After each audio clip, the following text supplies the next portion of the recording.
curious how the free meals, or the unlimited meals, have been working out for the. Well, team. it's really not an issue in camp. It's always been you can feed them as much as you want during camp. Okay. It happens when school starts.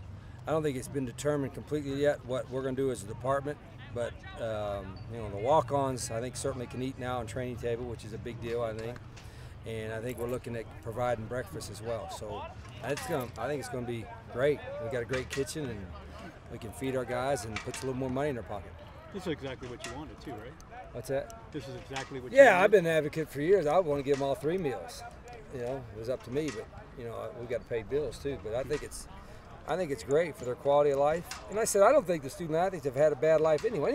Any of them that say they're going hungry, no, come on now. I mean, they're not going hungry. You know, they're being lazy at times, I think, or not being prudent with their money. But now there's really no excuse for any student athlete to go hungry. Talked about depth in the past. In terms of depth this season, how close are you to where you'd like to be? Well, I think we're deeper at some positions where we really didn't even have a starting group of experience. Now we have a little bit more depth, at backer, a little more depth at wide out,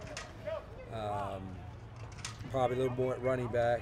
But we're still not to the point. When we have seniors and juniors, and then mostly in 2 deep, backed up by a handful of sophomore and freshmen, then we know we've got experienced depth in programs where we want it. How can you best use Turi? Well, he's a linebacker, and then you know when we get in our pass rush stuff, he's a pretty good pass rusher because he's such a powerful guy. I mean, bench presses well over 400 pounds, and he squats half the building. So, in fact, we were going to do that right now, but I'm kind of hungry, so we're going to do that during practice tomorrow. Get all our pass rushers and give them about 10 minutes of extra attention. Yesterday you talked about Baker and Jones just with neck and neck.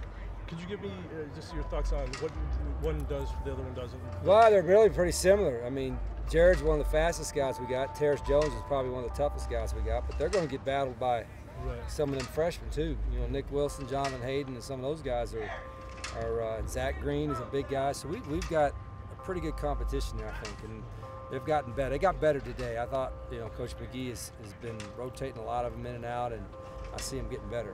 Are you impressed with how shifty and good Baker looks just 9 months after ACL? You know, no, I really kind of expected. You know, obviously our medical staff does a great job, and he was ahead of schedule during his whole rehab, and you know they were patient with it with the summer running, and so he's full go. So I think that, you know, he did a great job working hard, and I think our medical staff deserves a lot of credit too. What about Ermish? How does he look? Healthy and good? Yeah, he's full go now, and you know, we needed more help at safety, and he's a physical guy and a smart guy, so I think he'll be able to help us there, play more there than he would at wideout. Can you put him back on all the special teams again? Oh yeah, he'll be on all of them probably. I would think he's. I don't know. I haven't looked. I don't remember the depth chart right now, but he's a factor probably in all 4 of them.